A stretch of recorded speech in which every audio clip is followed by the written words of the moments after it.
Welcome back to Week 8 of the North American LCS. We're going to check in on the conversation going over on Twitter. Earlier in the show, we asked you, which NALCS player do you like to see interviewed the most and why? And here are a few of our favorite responses. At nhales80, probably Prolly. Dude has a great attitude, is super hilarious, and knows the game well. Infotainment. One thing he doesn't know very well, though, is how to pronounce the name Yasuo. It's Yasuo, probably. Otherwise, though, I gotta say, he's a fun guy. One of my favorite interviews. Yasuo. Nope. Right? Nope. And it became like Yosu, like him and Robert were like trolling around. Right. It's going to be something different every time. Yes. All right. At Sean King, I would say Double Lift. His trash talking makes me laugh. Then it comes back to bite him in games. I gotta say, it's a bunch of fun watching him say things that turn out being wrong right away. I think my favorite of the recent past, I think it was actually a recent all chat where he's like, I'm not going to get hit by any skill shots this game, immediately of him getting thrush hooked. Yep. I was like, this is perfect. Yeah, props to the video producers for clipping that one together for sure. At Sergeant Pinkerton says it's got to be Dyrus. He's got some really good insight into the game and can throw down some serious trash talk if he wants. I mean, that's Dyrus. He's been around for freaking ever. Now that CLG vs TSM is, again, a top-tier rivalry, those two battling heads, it's great. He's a fun guy. Yeah, and he always throws it out so coolly. Yeah, right? Kind of like, I mean, he's always got the monotone going. Right. Here's this trash talk for you. Yeah. You don't know if he's being serious do or with not it as either. you please. Kind of Absorb a thing. Why not? All right, well, keep the answers coming. We're at LOL Esports and use the hashtag LCS. Now, as we throw it over to Riv and Kobe for our next bout, the NALCS has become a much stronger, better, faster league. And for Cloud9, they had an extra hurdle to jump. I think like C9 is good, but like I think every other NA team has gotten a lot better too. We lost a lot of synergy by playing with Link at Paris. If anyone in any team ever had to take a month break, that's insane. Like, you're gonna lose so much. I think they usually win their draft phase. Maybe last split, they used to like win picking phase against us all the time. Against TSM, we're probably gonna have to like watch what champions they want or focus on champions that we want to take and play against them. I think C9 is becoming more and more like Fnatic. Even if they struggle now, they will catch the fire come playoffs. The way for us to win is, honestly speaking, just me not dying to be Ericsson. Just because based off scrims, he's always killed me by using a adrenaline gank and just snowballing the game from there. Since the beginning of time, we have always considered banning one of their players out, but we never gone through with it. So we're just going to play our own game and win the game solidly through a TSM playstyle. We'll see what both teams have for each other as we are back and ready to get into the action. I want to welcome Sam, Kobe, don't call me Kobe, Hartman, Kensler, 24, to the caster desk for our next few matches. I like being called Kobe. All right, Kobe. Fine, we'll stick with it. We are heading into our next game, however. That is Cloud9 versus Team Solo Mid. Yeah, it is always exciting when these two teams face off. For Cloud9, they may not be out of the woods yet, but they are definitely looking like they have reignited some of their vaunted team synergy. Yeah. Yesterday, High attributed this to a shift in the meta that favors the way that the team plays, and as well, the champions that they prefer to use. For example, the AP damage champions that Balls plays so well are making a return in the top lane, and he's getting more of the 1v1 matchups that allow him to assert his dominance in that lane. Right. Also, Meteos had a great game getting early vision control and helping High get first blood, using that Nunu very effectively. And you can see the difference in the team play when their captain, High, has a good start. Yeah, it is pretty ridiculous in the change. And the last time these teams faced off, it was Team Solo Mid that got the win. But if you look at the big picture, this is a matchup that historically favors the Cloud9 team. Yeah, Cloud9 are 14-2 in their previous games versus TSM. And we will have to see how TSM bounces back after a rough day on the Rift yesterday. Their coach, Locodoco, tweeted out, CLG banned as expected. We have the comp that we want. Hashtag TSM win. So the last part of that tweet was wrong, the prediction. And they did end up losing to CLG after a few big mistakes. For example, Bjergsen on that TF, he had a couple of uncharacteristic mistakes on Twisted Fate. To rethink the strategy, they're definitely going to have to rethink the picks and bans as well. We talked about Cloud9 in that video. Yeah.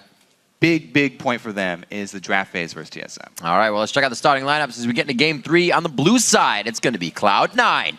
That means Balls in the top lane, Meteos in the jungle, High in the mid lane, Sneaky at AD carry, and Lemon Nation in his book on support. And on the red side, it's TSM. Up top is Dyrus. In the jungle, amazing. Mid Bjergsen, AD carry Wild Turtle, and support Glebe. TSM's laughing over there. I don't even think I've seen Dyrus smile that much for like 5 seconds straight. Did you see that? No. A lot of firsts coming in this week. A lot of We need a firsts. replay. Well, TSM is on the up and up. We'll see if they can keep their momentum going. Definitely looking to be one of the top teams in the league. Cloud9 as well, also looking to be there. These guys have finished at the top. It's so weird to see them kind of meandering through the middle of the pack, losing versus the lower teams, who's TSM is undefeated against. But if they can't start beating the top teams, then they won't get the results they want. Historically, these have been the two top teams for North America, Yeah. Cloud9 and TSM, constantly battling for that position. And how you're right. I do want to keep my eyes, especially on these champions that TSM prioritized last game, since they said, yeah, we got the champions that we wanted. The top lane Gragas for Dyrus was important to them. Loco saying Dyrus was the best Gragas in North America. They also took away Twisted Fate, but didn't have the success that they were looking for with that. Right. See if Bjergsen has the confidence to go back to that pick. It's definitely something that you will shy away from if you have an embarrassing game where, you know, Twisted Fate definitely puts himself in some compromising positions. You can. You indeed can. Looking to see what we have for the picks and bans. Talking a little bit about the history of these teams. It's been amazing how fast Cloud9 made themselves a staple in North America, as we were saying. It's not one of those teams you think about when you think of the top teams. It used to be TSM, Dig, CLG, just kind of hung out with 3 on the top. Very well played for them to make such an impact in such a short amount of time. I do like the bans so far from Cloud9. Kog'Maw, definitely one of the top AD carries everyone's fighting over. And Braum is Glebe's favorite support. His absolute favorite. It looks like Bjergsen won't even get the chance to go back to Twisted Fate, as they make that the last ban. All mid bans for TSM here. I guess you count Lulu as the top lane now, though. Right. Little flex ban. One more. Meteos banned out in the jungle. Yes, it will be. The Rengar gets kicked out. Okay, so you target him with that ban, but Lee Sin is still up. So it looks like they're going to take Lee Sin for TSM here. Amazing also loves this champion. And I think that would leave Meteos to go back to Nunu then. So if TSM pick Lee here, they may be trying to put Meteos on that Nunu intentionally. Yeah, they should. Try and take advantage of it. Yesterday they had the chance and he actually picked Evelyn, which was one of his first games on Evelyn. He has not had a lot of plays on it within the LCS. We know these guys play a whole bunch of stuff outside of it, and more than not, we think he's going to pick the Lee. Starts the hover as well. They're looking at High's Yasuo. We saw that come out for the first time just recently, and he played outstanding on that. TSM, though, they're getting the picks that they want so far here. Lee and Gragas combo. They don't want to leave very Leo color-coded. Meteos, not only because Meteos had so much success with him earlier, but also combos very well with Yasuo. The early game combo between those two is very effective, and then they can even make it work late. Iris played quite a strong Gragas, as we were saying before, so definitely something to be reckoned with in the top lane. We saw Balls going on to Rise. He has that option again. That pickup would call out for a bit of the late game play and a very good split push team of a Yasuo and Rise to do whatever you want with if they can really get control of the map. A lot of options here as both teams have left up some high priority stuff. With we see 80 carry bans coming out as for the Kog'Maw, so might be a tryst for Turtle.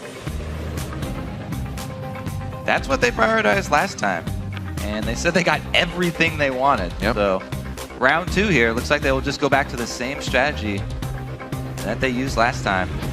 Tristana, by the way, has not only been showing her late game prowess, a lot of these games, bullying early, but she's not really, the consensus among the 80 players right now, she's not really supposed to be able to bully that hard early.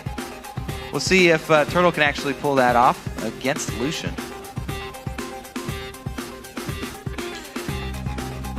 A little smirk on Sneaky's face. Sneaky indeed. Saw some Varus over an OGM played by Def, but not to the greatest extent. We're going to see the switch around, balls back onto Mundo, where he can be a menace. And Meteos is going to take Elise. She actually goes 5th pick blue side. all the way through. So he doesn't opt for the Nunu once again. Right. And also, Midos has been also a fan of the offensive builds for Elise lately with all the changes in 4.11. So he'll probably go a similar build to Dexter this time around. But yeah, the Mundo as well by Cloud9 being picked up into the percentage damage of Gragas and the health cutting of Tristana here. So TSM already have some pretty good answers. We'll see if Mundo can actually get time to scale up though, because Mundo is a pretty easy dive early on, and Lee Sin is one of the best junglers at making that happen. So Cloud9 are going to know, if especially it's a 1v1 situation, that Mundo will be a target for TSM early. Maybe they can use that, leverage it to their advantage, and go for some stuff on the bottom side of the map, like Dragon, as we've seen earlier today. Syndra pickup coming in for Bjergsen. Definitely kind of a tell that he wants to dominate his lane. We can say that for him, but we see other players play it, and they play it for safety to, win their lane, but they come out at even CS. It's different. He'll put a different play style on it, and we'll be looking for that. Let's see where the fan vote stands over at LOLesports.com. Currently, TSM leads Cloud9 with a 56% of the vote. That's going to change. Yeah, that's not written in stone, so keep updating your vote by tweeting either #C9win or TSMwin. And make sure to add in the @LOLesports, or else we won't be able to find it. See what happens. We're going to get back into Locked In for the Champion Select. Team Solo Mid really wants to get this win, but hell, so does Cloud9. Looking at the brackets right now with LMQ and CLG so far near the top. Dignitas pulling out, or not able to pull out a win for themselves, I should say there. So having a little bit of a crutch coming in on week 8. A lot of the teams will, if they lose games now, I feel like it's going to be a slump that sticks. EG's feeling that already. They stopped the streak a bit for themselves. But it's going to be very hard if you start finding that you can't correct your wrong situations and your wrongdoings here in the later part of the split. Every team's been playing with each other for a long time now. You get situations like Glebe coming to get together better with Team Solo Mid. Even Cloud9 had to go through a bit of that turmoil when High was out for his situation. Now they're back in action, and we're seeing that top-tier play come from these teams. Yeah, they have been looking much better recently. And Glebe finding his way into the LCS. A lot of members, actually, from that team, actually all kind of like brother blood. There. The only ones left out, Bishu and Yazuki. Yeah. Left on the sidelines to cheer on their brethren. It's funny how a lot of these challenger teams, even if the really good challenger teams get kicked out and they don't make it into the LCS, they break up and some of the players still find their way in, because all of the LCS teams, with it being this close, they're very willing to make roster swaps if they see some young talent in the Challenger League. Yeah. And it's interesting, too, because once you get those guys, you don't know if they're capped out, if you're seeing their skill, or if being with your team with that coordination, a better leadership is going to make them even better. Look what Lemonation has done to 80 carries as he goes through the league. How many have become top-tier 80 carries? And that's what they're going to get out of these challenger guys. Look what Altec's doing now that he has a team that he can play with, putting up double digits almost every single game. Yeah, it definitely does take some time once you pick someone with raw mechanical abilities from the Challenger League to bring them in and verse them in this LCS strategy that is constantly changing. It's a bit different. We don't hear the players kind of say too much that the fans get to them. They always say the fans will be kind of the drive they use to keep going. And they know they're behind them cheering with the signs. Usually they won't tell you that, that makes me nervous. This is my crutch. Lately, we've had more teams on the analyst desk kind of telling us, this is, the reason we're making this mistake. Link recently kind of admitting that CLG is having problems. They've identified them, but they're not able to correct. That doesn't put your team on the wayside for everybody else to beat. That's good information. Now they're going to have to work on that and come through. And that's not anything unique too. No team in the North American LCS right now is content with how they're playing. Right. Everybody has problems. That's not saying, CLG is literally the #1 team right now. Yeah. And they're like, yes, we have all these problems and we don't really know how to fix them. As long as they keep winning games, though, then that's good. But everybody's eyes are pretty much turned towards the world stage now. It's not just enough to top North America. And so that's why all of these teams, even everybody who is so high up and tied up for these first and second place spots, are constantly looking to improve. Well, let's see as they move on to the Rift. Cloud9 is going to try their best to take a win off a team solo mid here, and vice versa. Pretty much standard starts for the lanes coming out. Balls goes for the Doran shield, as he just needs to keep himself not too squishy in that top lane. Amazing and Dyrus would be a pretty good gank if they can get there before 6 onto a Mundo. Yep, we will keep our eyes on that. All right, defensive ward so far. This time around, no sweeper for Cloud9, so they'll probably not go for an invade. They're one of the teams that pretty much every time they decide to go for an invade, either Meteos or Lemon will start with that sweeper, so it's kind of a tip-off. And you can tell if they are planning some invades. This one is just going to be a reaction, though, for Cloud9, as TSM go for the blue side. Oh, what a sweet little swoop back into their jungle, but they know they'll be walking over a ward. We have the lane swap board being placed out as well. The ping comes down from Cloud9 that TSM is there. Throw it! What? Holy! That just happened. Balls is going to be going down on this one. He's saving all of the summoners that he has. There's no reason to use one. Very fortunate for TSM there. Gold for first blood was boosted up, so that is... I'm not sure how Amazing missed out on that. That is significant now. Unfortunate. I mean... it doesn't hurt. It doesn't add any extra gold, and it's really a chump change if you get, like, the 4th assist little split on the tiny... Oh, you dropped a quarter? Let me get that. There you go. So 500 gold, that'll help really spread out across the lanes, but that's a pink ward already in the bottom lane. That's huge for Wild Turtle and Glebe here.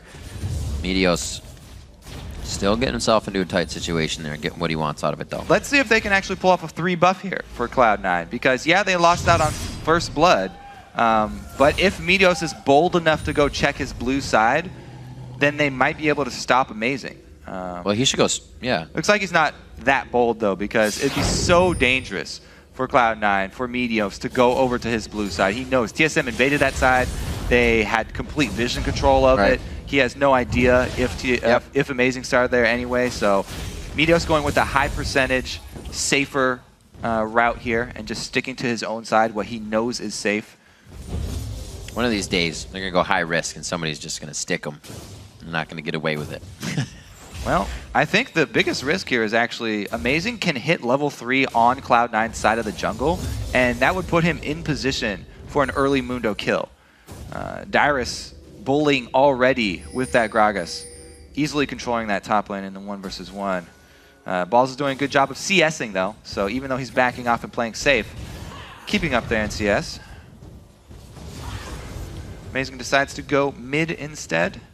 A little bit early for that action top. Yeah, thinking he'll be calling counter gank. Nice grab coming out of the brush. Lemonation with a bit of brush control there.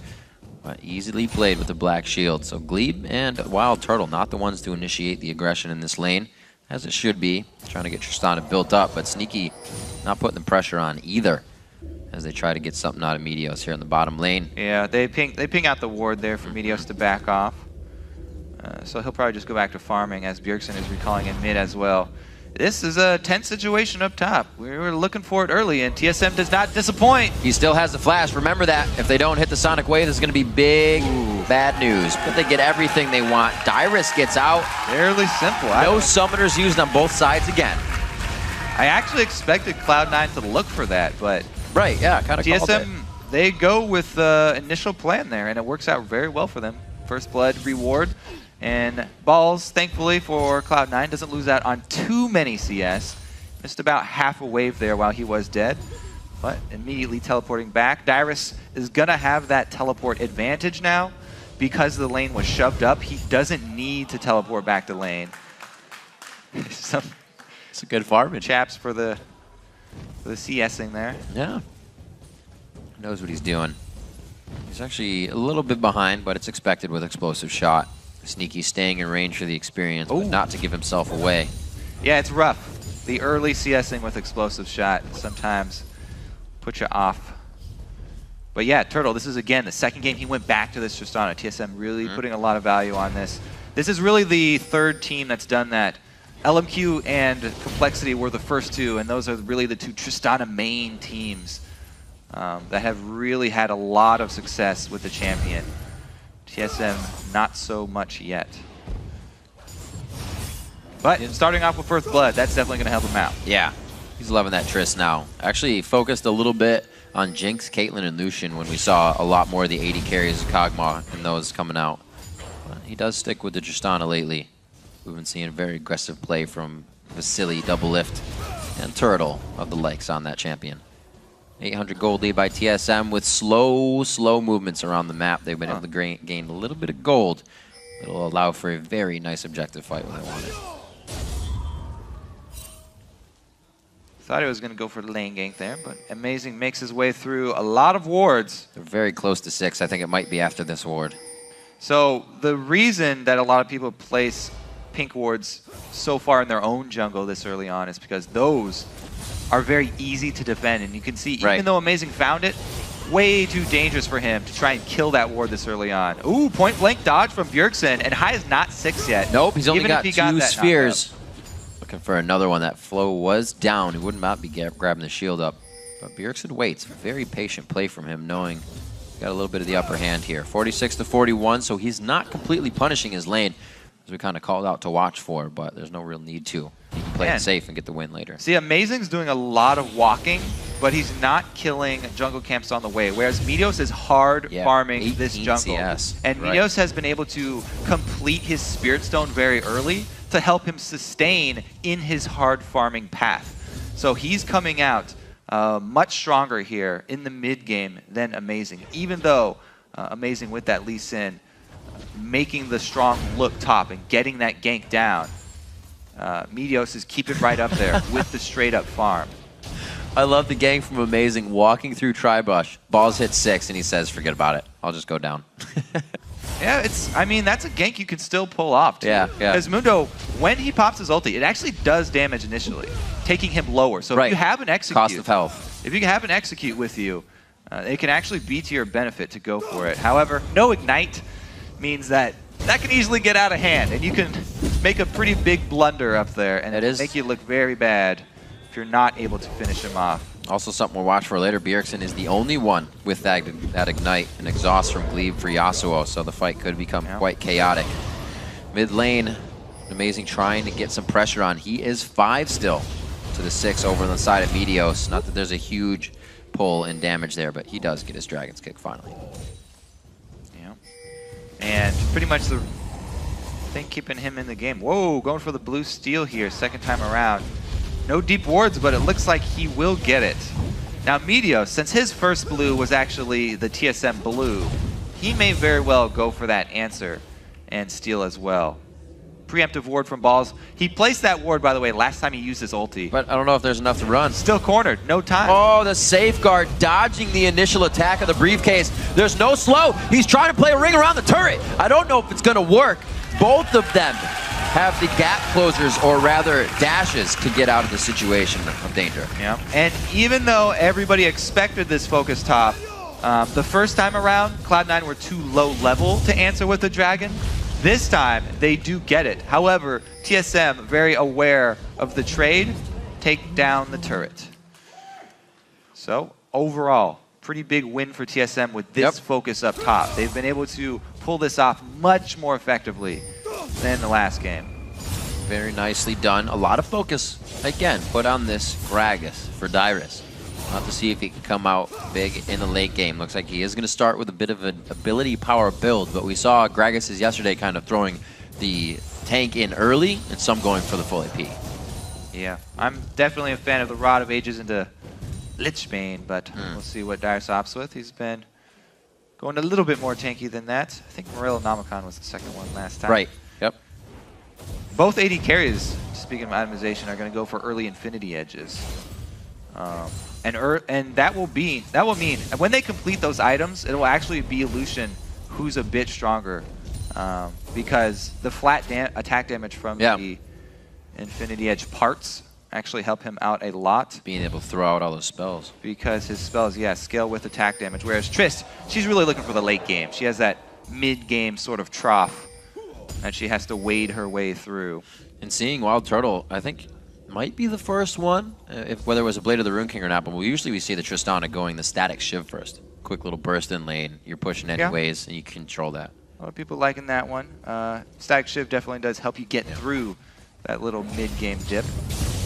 See how it works out here, though. Sneaky doing a good job harassing with his. Nice piercing lights right through. It always feels good as a Lucian when you can catch both the support and the AD carry kind of waltzing around each other in a double piercing light. He's trying to force this. Sneaky kind of giving it away here with the positioning. Getting really far up there. Should be a tell for TSM, and they start playing defensively, yeah. Look at that. Sneaky puts the early Ardent Blaze on. If you were culling, they'd be in range for the Repel and Meteos. Trying to plan everything as it comes. They're still going to go for it, though, as Meteos has not been seen yet. That ward was just in the tri-bush, though. Yeah, good warding from TSM and good defensive play from the bottom lane. Wasting a lot of Meteos' time. More to the top, though. Look at Amazing and Dyrus. They're being buddies here as they go through the jungle. Wild Turtle and Glebe grabbing what they can as the lane is a little too pushed for them. And this is going to be a full roam from Team Solo mid. The flash onto High. He tries to go in for the initiation. It actually looked like he ulted, but that was Dyrus serving him up for death. He gets out alive. Now they've got him cornered, but High took so much damage in that dive that they don't even get anything out of it. I mean, it looked cool. He might have missed a wind wall. I didn't see a wind wall come out during that exchange. He was getting thrown around too much. He thought he actually had the initiation with his last Q. He's going to be forced to back. Ball's now called down from the top. He's going to try to guard this mid lane, but they just waltz right up to it. TSM gaining a little bit of map pressure here all around. I mean, the top focus for TSM is huge for them so far. Executed very well so far. Answer back. Bottom lane's been trying to answer back, but it's been up to just Sneaky and Lemon because Meteos cannot find a way in. I think what they would really want to do if they're trying to force this that bad would have to go for a Lantern gank. TSM have been keeping up on their wards too much. For any other gank, whoa! High just got back to lane after blowing his flash, and he goes directly to the turret. He's going to get out alive on that burn! Oh my! Amazing! Eats turret shots and goes down. Oh my. You too many there. Bold play from High there. You got to give him the credit for the calculations, knowing that he was going to get out alive. Ooh, but low I mana. think he just kind of went for what was in front of him. That could have been a possible kill there. Meteos himself as well going for that Spectral build. There's damage to come out of that. Let's watch this one more time. Seems like Wall early. Pretty big misstep here, but High goes right for it. Oh, one more sphere and he would have been done. Yeah, even with that ulti and Amazing going in for the execute. Not able to pull him down. Definitely something to give Cloud9 a little bit of growing room in this game. They're still down by 1,000 gold, but starting to get a little gold into those lanes they need it. Man, the change to Yasuo where he gets full flow after using his ult was really big. And that pretty much single-handedly just saved his life right there. So, well played by High. Maybe a little luck does have to do with it. Yesterday he got, what, 4 crits maybe in a row? Oh yeah, whatever that was. So Yasuo is a good champion for High. He definitely has luck on his side, it seems. Definitely playing in his favor. He's kind of weathered the beginning part. He said Bjergsen loves to kill him in lane. He loves to go hard, so he's gotten away from that. He's down by about 16 CS. That's better than dying. All being told, though, C9 are only down 1,000 gold. Could be made up by the next dragon. We got 40-odd seconds left on it. And Balls is starting to get tanky. Yeah. Not near where they want him to. Gragas definitely still will have the bigger impact during stats the right now, dragon too. fight if they find themselves in that situation. So ward control around that dragon will be the most important factor. Looks like Dyrus has just finished that Rod of Ages. Meteos going for the Haunting Guys build. We just heard that from Dexter to be the second item to kind of make up for the loss of health and added penetration for not going boots right away. TSM grabs mid, opens up C9's portion of the map a little bit more, denying that mid lane vision from the turret. So they're moving quite nicely. Even with vision here, they're not even worried about clearing it out. Overall, map should be able to position. get it. Absolutely. Allowing them to get that. Way up top. Easy. Nice increase in gold here for TSM. Yeah, that was fast. This is actually the mid-game spike that they would like to work with to ensure that they can protect Wild Turtle. If they can keep him CSing evenly for the next 10 minutes, then it will be a pretty big win for TSM. Meteos again to the bottom lane. Spent quite a bit of time walking around here. They should be able to at least get the turret or work on this, but it was just to clear it. So very nice preemptive play from Amazing to be in place, but does he leave a little too early? Meteos finally finds his way into bottom. Let's see if they can make anything happen, because it will be 3-on-3. So it will be rough. Yeah, he's coming back. Thing is, the jungler that makes the first move in this situation will probably be the one that loses out the most. Oh. If Amazing goes in first, it's very easy for Meteos to hit him with a cocoon. And Elise definitely has a huge advantage when she gets the initiative in a fight. They don't make the call to stay, though. So again, Meteos, focus bottom, just gets it's got to be frustrating. Avoided by TSM. It has to be frustrating. Now they see them all running down mid lane, and he's just leaving bottom. A lot of cat and mouse being played here as Cloud9 chasing, trying to find where that mouse is. They're mid lane right now, trying to take down second tier inhibitor. Dyrus still providing trouble to Balls in the top lane and a level up there, so he can be quite a menace. See Sneaky doing what he can with 2 pieces of an Infinity Edge in the bottom lane. This is dangerous, though. TSM can go for a dive even. They're going to get the turret at least. See if they can pick off any kills. Syndra has a very long-range stun that could be followed up by a Morgana binding. One of those situations of, can we do this? May not have as much damage as he usually would now. It's taking Sneaky a long time to take this down, so he is definitely sticking with it. We'll see how TSM reacts. It doesn't look like they're going to stop Cloud9 from moving up too much. They're just going to take whatever they need and get back to lane. Free farm coming in for Wild Turtle in the bottom lane. He's 30 down from that, but he's already Infinity Edge finished.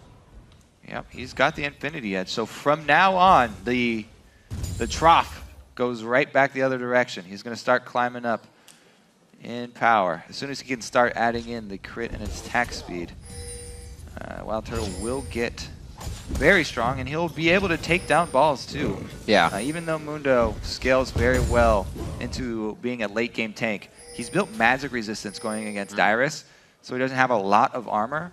And Turtle will be able to use that explosive shot active to cut through his ultimate. So Cloud9 definitely feeling the pressure right now. Okay, Glebe coming in here as well. Loving to pull out the ability power on his champions when he can help the team do damage. He's already got a Seeker's Arm Guard to start staying safe. Doesn't want to get canceled out by Hive when he's trying to make some Soul Shackle plays. Doesn't really help if you're dead. No, sir. All right, so Cloud9, they switch Hive down to the bottom lane to split push now that there are no turrets. Yeah, these are the options we were talking about. He gets one wave pushing their way, but this force from TSM just draws way too much pressure around Baron. They've got so much ward coverage over the Baron. Cloud9 can't really leave this mid lane area, so they swing right back. Oh, it's very scary when you have to enter your lane through that Wraith Balls path. is actually chasing Dyrus right now. Bullies him out. Very nicely played. This means a different matchup here for Dyrus. He was bullying out the Renekton last time we saw this. Now he's going to be bullied out by the Mundo on Gragas. 3 pink wards down around Baron coming in for Team Solo Mid. I think they want coverage there. Yeah, I think they they definitely don't want to give up this mid turret. 300 That would open gold. up a lot of room for C9. They're going to take this opportunity to clear out the double pink wards, though. Pretty big win for Cloud9, getting that vision back around Baron. Because even though it's early, this TSM squad is very, very strong at taking down early Barons if they're left alone. It looks like, by the way, Balls with this build here might be looking to pick up a Thorn Mail early against Tristana, because if Triss goes Infinity Edge into Phantom Dancer, as a lot of them do, without getting some lifesteal in there, a early Warmogs plus Thorn Mail is actually an effective way to tank her. If Balls can just run into the middle of the team fight. Right now, he seems pretty safe if he takes the Syndra ult. He can get himself in the middle. Balls will be able to teleport, pretty much keep everyone alive, absorbing everything. Or so he hopes. Dragon in 45 seconds. TSM getting all their waves pushed right now. But like we said, Cloud9 kind of working that double split push that they have a chance to do. And make sure they have the map pressure. Yeah, and once we do get Cloud9 to that next team fight, if we do see something at this next Dragon, remember, it is going to be a lot up too high to create his own knockups because Thresh is hard-pressed to land those for him. Yeah. The Flay is much easier than the hook to land, but that would mean Lemon would have to get into close quarters, into a dangerous spot. So maybe Lemon will be able to land. Strong hook, though, to start it off. Other than that, High will be working with his own Q charges. Lemon Nation is not afraid to make plays, mainly cast your mind back, as D-Man would say, to any dragon fight. Flash Flays. There's one. How about a starting hook? Meteos. No Yasuo in the area. Just an extra pull he wasn't expecting from Lemon Nation. Dodges out in the cocoon. Both teleports are up, by the way. Again, throwing out a hook to keep the pressure off. Good play. Cloud9 with their map control still continues to play strong, but that gold lead closing. Hey, Dexter was talking about how quickly Elise can take these mid-game dragons if she goes this build. That's right. With the Wraith item. No. Wow, they're still keeping Sneaky split pushing while cornering TSM here. Sneaky's not recalling at all. They're giving up inhibitor turret for a side lane split push. Oh, they're going to have to stop the backs and hope to trade inhibitor turrets. But they're also going to get top turret here for TSM. This is Whoa, absolutely dangerous play crazy. here. They've just pretty much swapped spots, allowed TSM in the base, and then they're going to be able to walk out here. We're going to get almost. It's going to take them a long time to get this. Very much so. I just played a dangerous game trying to stop the recalls. Everything used out. 1, 2, 3 from binding. Glebe. Dodges that. Also dodged the binding from his own flash, and that's TSM trying to regroup and kite to fight. Ball slowing down Dyrus and really just trying to harass them. How's that inhibitor doing? Stop. Half-Life right now in the picture-in-picture. Sneaky slowly getting cornered, though. Oh, he's not going to be able to get out of this one. He's just going to have to commit, finish the inhibitor. Valiant effort? No, yeah, he uses Relentless Pursuit. One more! Doing what he can. Rest in peace, Sneaky. Rest in peace. Rest in pieces. Cloud9, they try and draw to the other side of the map, but it's way too early. This Baron, 22 minutes is fairly early on to do a Baron. Without your AD carry, it's very rough. Elise with damage is definitely a good attempt at it, and Mundo as well, percentage health damage, but rough go there as TSM are very well aware of what the answer would be. So in the end, trading inhibitor turret and inhibitor, bottom for mid. The actual bottom one is a little bit more effective. That helps. Since it's furthest away from Baron. So sneaky little maneuver from Cloud9. It costs them Sneaky's life. However, they get the better inhibitor down. See if they'll add that pressure over to Baron now. Definitely need a few more wards for themselves. They've got a semi-deep pink ward that would be cleared out quite quickly, but they need to be getting the ones that TSM has laid and is more than ready to defend once they get to Dragon. Rather, Baron on the top side of the map. Needlessly large rod picked up by Dyrus. He's looking to go Zanya's. Void Staff quickly picked out, as we've seen. Yeah, that's what I was looking at. The second item, Void Staff for Bjergsen, makes me think he's going to want to put a lot of damage into Mundo, the front line here. See if he can throw some balls on balls, because he's really the only one with magic resistance worth cutting through. Ballception. Get it going. 13s, 12s, and 10 is the lot of TSM, and Dyrus 14 on the outside. He is actually the highest in the game at this point. Looks like he's going to keep himself occupied in the bottom lane. Get this finally pushed out, like you're saying, Kobe. It becomes a very hard inhibitor to be controlling the super minions if that Baron is what's on the mind of everyone. It's definitely on the mind of Cloud9. Look at the influx of wards purchased by Cloud9. Everybody with pink wards, green wards, switching over to sweepers now. They actually only have 3, but Cloud9 definitely shifting their focus very heavily towards Vision now. This is the time where you can't let up around Baron. Making the move mid here would be a big step for them because they've got a timer on them. Gragas is pushing bottom with teleport. They have the teleport advantage, TSM that is, and Dyrus is pushing slowly but surely against these super minions. Yeah, Dyrus is good at pushing minions. 25 minutes on the clock. Looking at a 1,000 gold lead. It might be the trigger for this fight as Meteos takes some damage there. 4-1 looking to be increased here by Team Solo Mid as they are pushing up with the aggression in mind. 2 minutes on Dragon.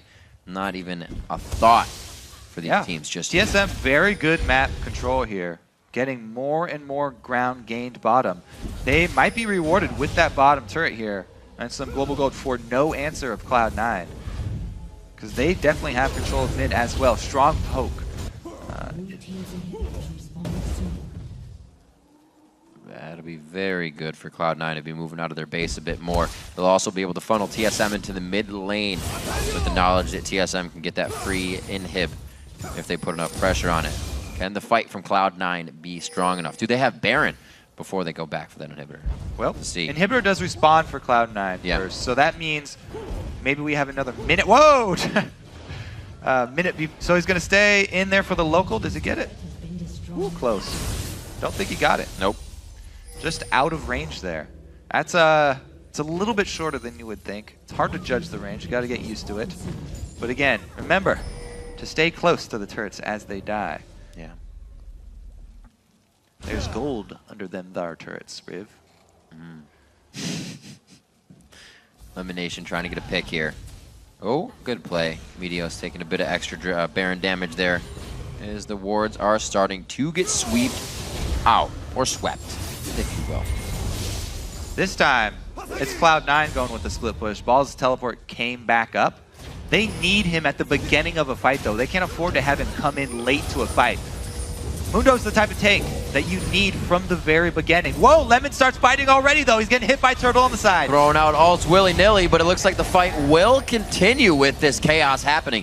Does not want to take that Lee Syndrome in. Oh, he does! Whoa! He got Kicks the back, sneaky! Amazing! Bringing a little bit of the EU love over. That's the first time we've really seen him go for a kick, but it doesn't look like it's going to be everything they wanted just yet. A nice playback from high. Yeah, Turtle's going to be able to get that one, and the Wolves give him a little bit of help here. Lemon Nation being pushed around by Dyrus, and Sneaky finds himself on the wrong end of Amazing's foot. Yeah, he does survive the fight, but they get all three main members. No jungler, no solo laners. That means a Baron for TSM. Everybody's been waiting for that. It's been a while since we've seen Amazing be that Lee Sin initiation for Team Solo Mid when they're just looking for it. He took it deep into the fight, deep into Cloud9's territory. And TSM come out with Baron at 27 Well, minutes. they ping on Dragon as well. They want to take everything off this map. So Balls did teleport in. He got into the middle of the fight, but Lemon was on the side, getting a lot of heat from both Turtle and Amazing. Look at this. His mind's Q telling lands. him yes. It's the last second of the Q too, and then he flashed before it even hits. He flashed before the Q execution damage even hit, just to make sure that he would get it in time. And then TSM just clean up. That was all that they needed. By taking Sneaky out of the fight, they took so much of Cloud9's damage away. And since Lemon had gotten chunked early, he wasn't in a position to set up that knock-up for High that they were looking for. And High wasn't able to charge up his own, so Cloud9's team fight fell apart there with the disjointed engage. This is exactly what you'll see as well as a result of top-tier teams facing each other. Even though Cloud9 just got pretty much handled in that fight, they make sure to get back as quick as possible, at least grab mid. It's a bit of an opening for them to now move in the jungle, but they have 0 forward wards to work with. Everything is breadcrumb defense for them that they're just kind of walking over and making sure it's still covered by them. Cleaning up everything they can. Their side of the map is completely depleted, so they're kind of just waiting for TSM to make a return visit. Well, TSM now, just that one team fight is really all that they need. Yeah. They've got Turtle, 3-item Tristana, the main 3 DPS items, hasn't had to even get lifesteal yet because there's so much focus on the front line. Turtle's free to fire away from the back. See if they just give up this inhibitor for a split-pushing Meteos. He's going to meet up with Dyrus soon. That'll be a back. 8 seconds on that. He definitely has time to get out. We'll see where TSM funnels here. They'll probably follow Dyrus to the top lane, or with Baron being down, they at least have to get a double split push going and feed these side lanes into the middle, into the inhibitors. If they hit Sneaky with a Syndra stun to start this up. All right, they don't hit Sneaky with it. Almost. Almost. Very reminiscent of the Elise Thresh play that they would do. We remember Bjergsen from All Chat saying, keep trying that, the cocoon and then the hook. We'll eventually get somebody. Yeah, just keep throwing them out. Yasuo does not have teleport, by the way, so they're giving up this out turret. Yeah, right. Good call. He is far from home right now. This is going to be the 4 of Cloud9 trying to hold strong inside the base. Yasuo, not the biggest one to be the siege clear So they're not losing out on too much, but if the fight goes down, they do need his potential damage. I don't know. It looks so bad for Cloud9. Double Zanya's completed for TSM. Right. The 3-item Trist. So many answers here. Baron buff going to be enough to push in for another inhibitor turret. He's on Nexus turrets. He's going to be going hard. Looks like he has a siege minion with him. It's going to be... He's got 20 seconds before another section of minions spawn out of that Nexus, but he's going to be backed off. Yeah. So with that teleport being up, Balls is down. Imagine if Balls was up, they'd have 2 people inside of TSM's base. So TSM had that window to play with, and they worked it great. Yep, great job utilizing the teleport. That was Cloud9's really only play there. They knew they can't take the straight 5-on-5 fight. So they at least go for the gambit, trying to get Nexus turrets down. And they get a teleport for their troubles. Not exactly what they would have wanted, especially since Dyrus was able to teleport to a turret for the reduced cooldown. And how about a third Zanya's just finished as well? All the way down the board. We've had a day of Banshee's Veils. Now we'll get a day of Zanya's to come in here. Just need 2 more on the team. I don't think we're going to get one out of Trist, but it wouldn't help. It wouldn't hurt, rather. Wouldn't hurt at all. Now he's going lifesteal first here. All offensive items for Turtle. Maybe he'll make it semi-defensive and make it a Bloodthirster. I don't think so. They're too far ahead. It's Wild Turtle. He's already got a shell on. He's fine. I mean, the blade is what you really want when you're taking down a frontline Mundo, so yeah, he might just opt for that. Eat him right up with that % damage. All of TSM now congregating in the bottom lane for a bit of a barbecue party on the 2nd tier turret here. Dyrus getting that Drunken Rage charge on, so they get some extra shots on the turret even before the wave is High coming in ready for a possible flank here. At this point, Cloud9 are feeling pretty desperate, so they might just force a fight, even if it doesn't look good initially. Really, it's pretty much all up to Lemon. If Lemon gets a God hook onto Turtle, then Cloud9 might be able to turn it around. Turtle's been keeping himself very safe. Hiding behind Dyrus. You can see him shadowing every member on his team. The big man, he'll take that hook. He'll take a lot of damage and go out happy. A little below half health. Sneaky move from High to charge up his Q and try and come in to set up his own stun. Yeah. But TSM back off in time. There is an exposed inhibitor up top too, so TSM don't have to play with this bottom turret. They don't have to play this dangerous of a game, fighting under a turret. They have easy open inhibitors to go after if they want to force a fight. Looks like they're going to go ahead and back. Dyrus' TP is also down, so they want to get this cleared up, and then they can spread Cloud9 thin. Once they get back up to the inhibitors, it's going to be, like you said, an easy push through to that top. See what they can do if they even need to go for the bottom inhibitor. You have a minute on the Baron. Well, we can see this time around TSM picking similar champions to what they got yesterday when they were talking about getting whatever they want. This was probably the same game plan as they had yesterday. It worked out even better this time around because Cloud9 picking the Mundo, susceptible to early dives, straight into this combo of Gragas and Lee Sin, who can go for that execute early. And it's been pretty much all TSM. Really, though, that one mid fight turned around for everything. So another thing TSM does really well when they're in the lead is they don't allow kills. With the pressure that they have, they play it safe. They've been gathering so many objectives around the map, and they've only died once. Yeah, Dyrus talked about he felt a little bad that TSM was playing kind of slow recently. And, you know, that's how you find consistency against the lower teams in the LCS. Yeah. However, this game, with that lead, you're right, they have been playing it a little bit slower as well.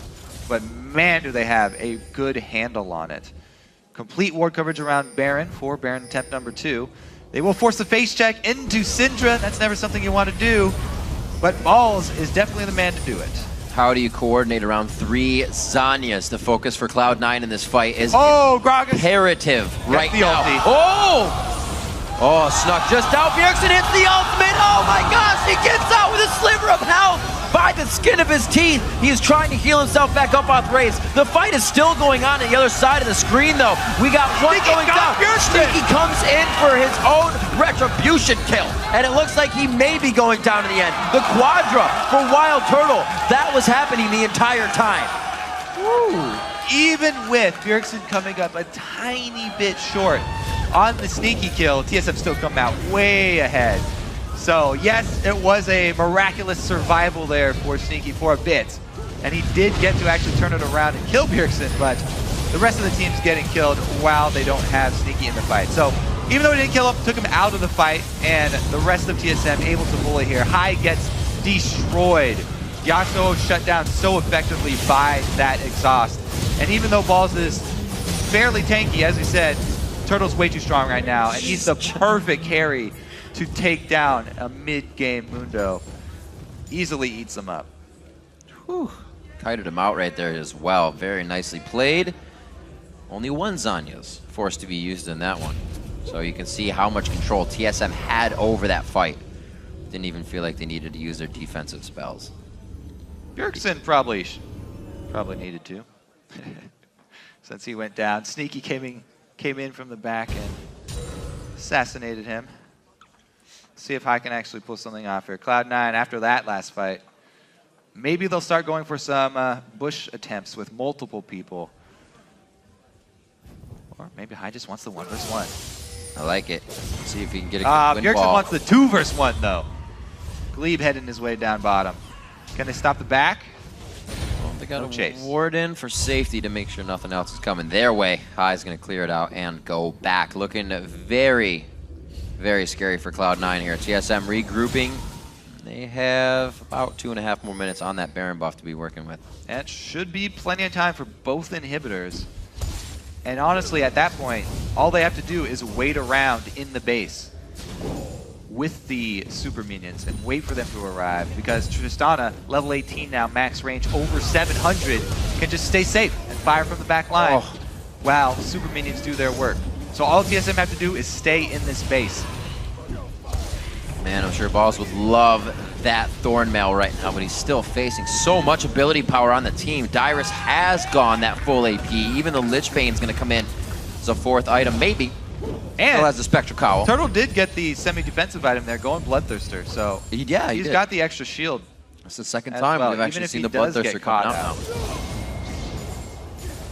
He as well chooses to go for the Alacrity boots to keep himself speedy and safe. And TSM is just going to continue to take more very methodical and strategically planned out game by them. It seems like they got all the picks that they want coming out this time. They have such a solid squad here. They can Whoa, what? The God Hook, we were wondering if that would come in. Face Cloud9 palm got it. by Wild Turtle. He is now watching his team run away. This Baron could be not even put to use. On to Glebe. He gets the shield down, but he's not going to be locked up too much. The last attack's going to come in. He's going to be able to run from that, but the team picks it up as get more? well. He's got a cleaver. Cloud9 trying to move this one out. A good scout of the week coming in from Bjergsen. He flat. Ooh, that. A nice try. They are still really going for this. They can push down to the inhibitor, so they're not running into death. They're running into TSM, regrouping. Bjergsen's out of mana. He is not rocking home guards either, so Bjergsen's not going to come flying back into this. Drops one barrel here. Now they should get this inhibitor 5 versus 3. I don't know if that will be enough to get them back in the game. Oh, they want to end the game? No, they can't. They can't end the game. This would be over for them if they try to end it. This Bjergsen did have enough time to get that mana back as he sat on the fountain. You can see he's only at half, but he can still output the damage. A Nexus turret goes down as Cloud9 answers across the map. Wow. They get out though. Can Amazing. It's in range! So close. Balls trying to hold the turrets. He should be all right. He's going to have minions spawn right now. Oh no, so they're going to be waved out. Everybody. Oh my gosh. Flow goes down. He's going to have 1Q, 2Q. That's Bjergsen. Balls has already lost 1 turret. The minions aren't enough to stop the supers. TSM is going to be coming down the tracks. Oh, Cloud9 got too desperate there. Oh, wait a minute, 4. Oh no. Sneaky was going to walk by. Sneaky says, I'm out. He's actually going to kill Lemon Nation in that situation. Here comes the rest of the team. The cavalry has arrived for Team Solo Mid. They're about to instill some true Bay life on this game. Looking for the Nexus. The 1v1. The last shot for Turtle makes up for the last mistake. 10-1 and 2 on the game. 40 minutes in.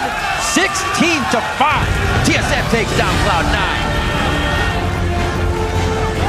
A little scary there for a second.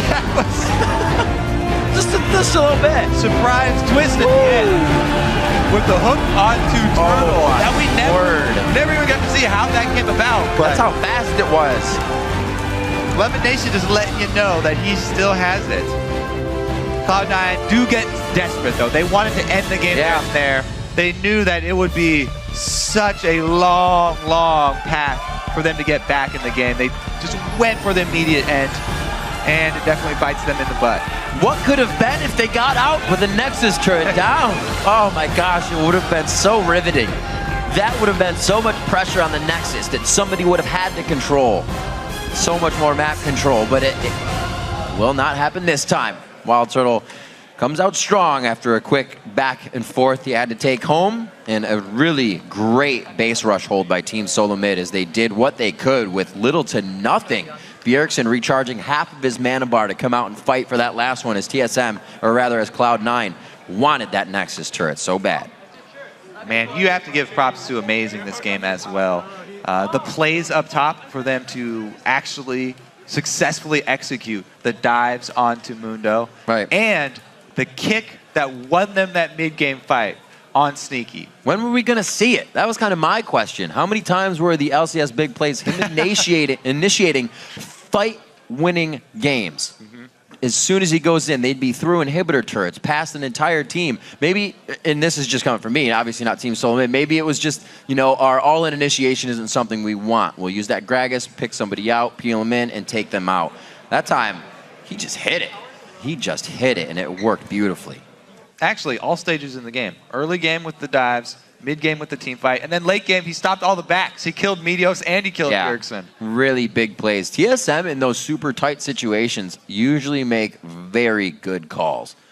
We've seen base races go either way, but in that, to keep zoning people out, to keep finding, to keep the chase going, understanding who's coming off of the base, everybody's yelling at that time. I'm sure the all chat was chaotic, but they're making the right calls, and Team Solo Mid helps to push themselves higher in the standings now.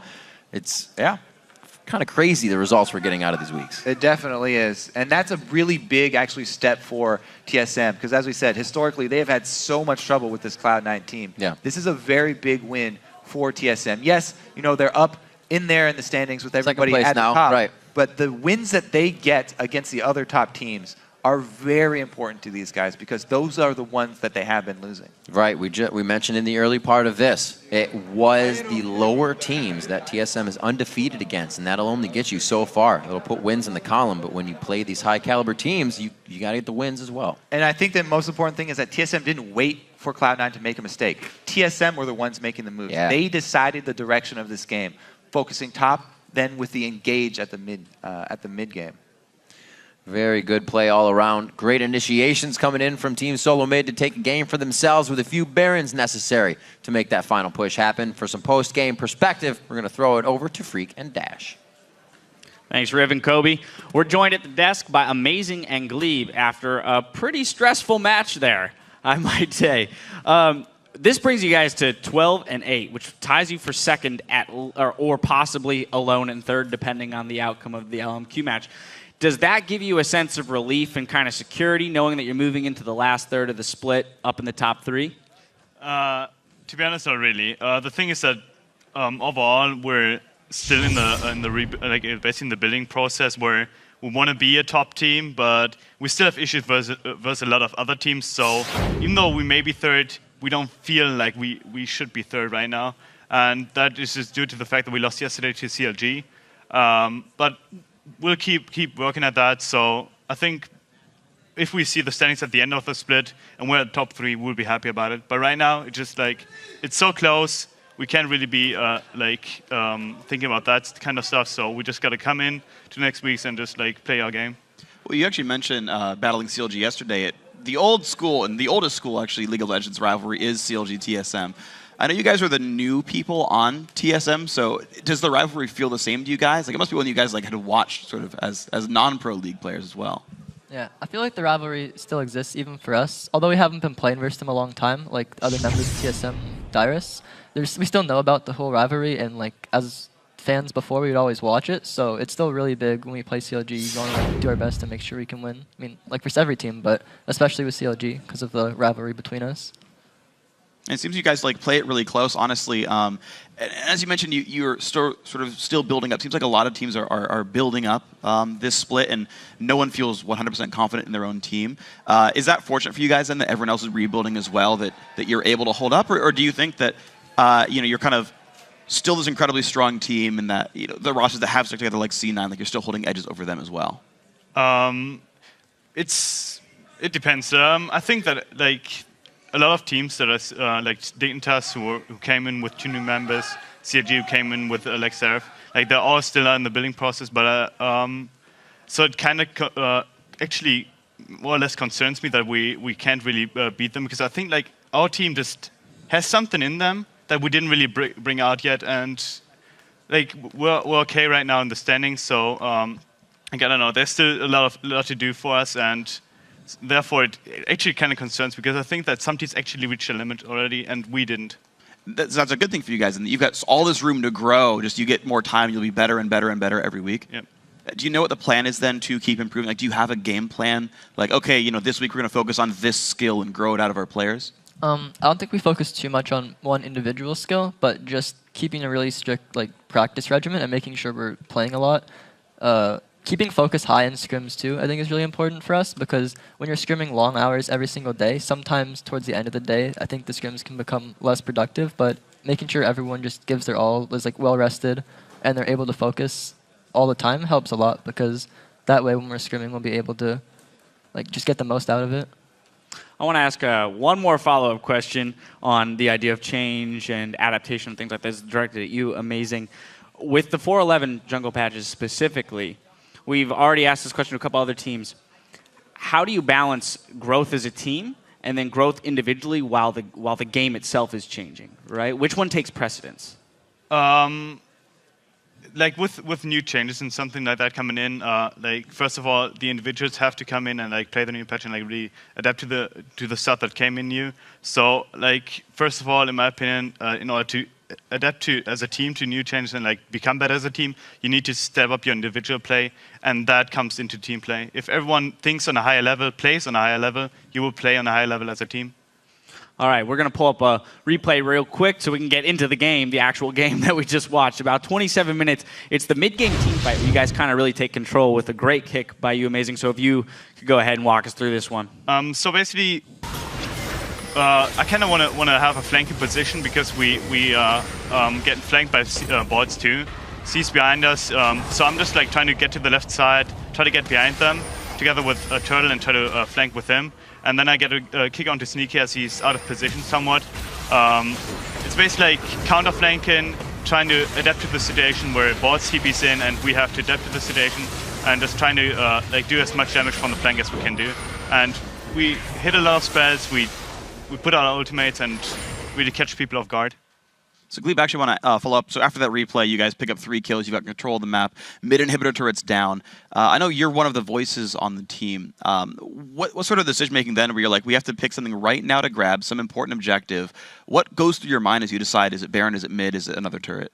When deciding between like different turrets, Baron, things like that, there's a lot to put into consideration. One thing if they have open inhibs though is that if we just get the Baron buff, once we back, we know we'll be stronger. So it's really easy for a Baroned up team to rush down an open inhib 5v5, because and with our team comp, we were stronger in 5v5 fights. Tristana had gotten enough items where she was putting out a lot more damage than Lucian, and if we played around Syndra and Tristana, we were just gonna win the team fights. So going for Baron was pretty good like that. And then another thing we need to be wary of too, which actually happened this game, is when we're getting objectives, we have to make sure the other team really can't get too much in response. A lot of times we actually did give up some towers, and even I think the inhib at one point this game while we were getting objectives. So just making sure we know how many people we need to get something helps out a lot too. If we can do something with one less man, then maybe we could have defended the inhib or made sure that we didn't lose as many towers too.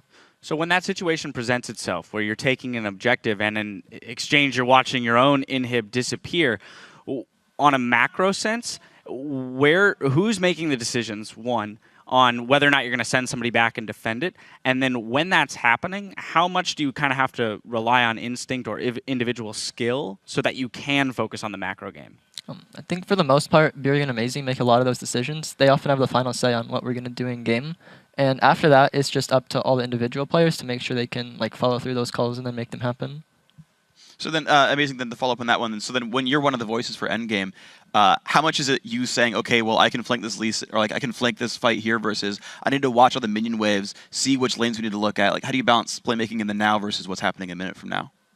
For me, it's just like when I'm basically trying to playmake and like try to play the macro game, I'm just trying to like call out, well, I can flank from here, but like also we have to consider these waves and stuff like that. So it's basically just like me taking a spectator perspective where I'm just like trying to like analyze the game from afar, and that's something that Bjergsen actually does better than me than I do.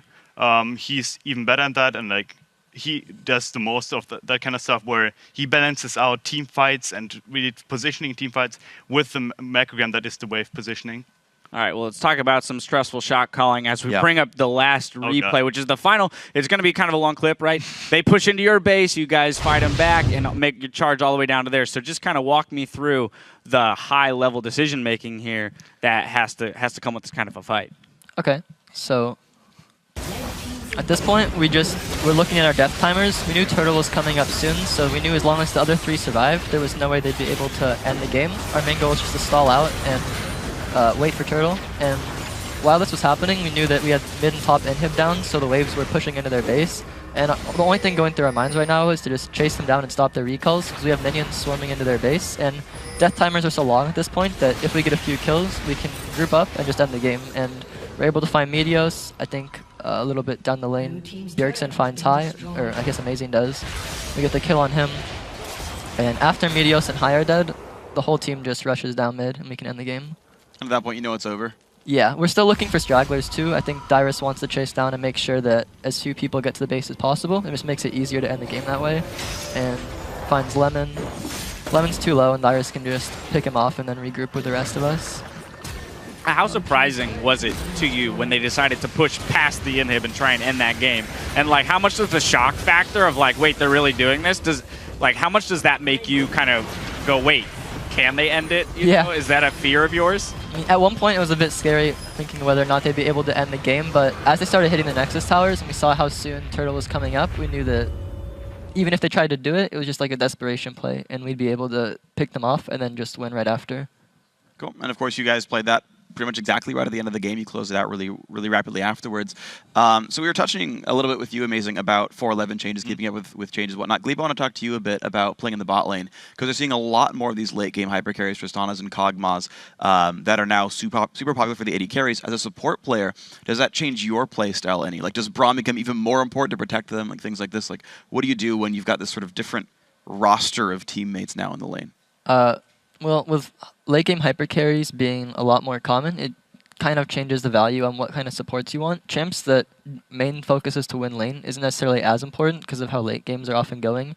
It's good to have champions that can protect AD carries really well in team fights. Like Braum, you said, is really good at protecting a Kog or a Tristana. He can just turn his Eon and be a giant wall that blocks, all incoming projectiles. It makes it really hard to deal with. Morgana's also really good in that sense. Black Shield on Trist and Kog lets them play a lot more aggressive. They don't have to be as wary of enemy CC. And then other champs that have been popular for a while, like Thresh, just become even more valuable because a lot of the hyper carries, like Kog'Maw, Jinx, Twitch, they don't have an easy way to reposition, so Lantern helps them get more damage off in teamfights and protects them when divers try to kill them. Great. All right. Well, there you have it. There was a lot of information to digest there. Thank you very much for all of your insight, guys, and best of luck in continuing to evolve as a team later in the split. All right, we still have some more league action coming your way. After a quick break, Complexity will square off against LMQ. Keep the browser where it's at. The North American LCS returns in 3.5.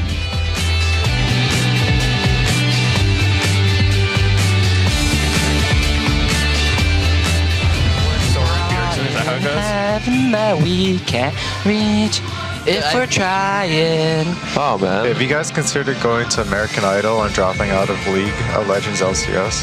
Whoa! I just got back to lane after blowing his flash, and he goes directly to the turret. He's gonna get out alive on that burn. Oh my! Amazing! Eats turret shots. does not want to take that Lee Syndrome in. Oh, he does! Whoa! He got Kick to the back, sneaky! Amazing! Bringing a little bit of the EU love over them. Oh, snuck just out. Bjergsen hits the ultimate. Oh my gosh, he gets out with a sliver of health by the skin of his teeth. He's trying to heal himself back up off Wraiths. The fight is still going on the other side of the screen, though. We got one going down. Sneaky comes in for his own retribution kick.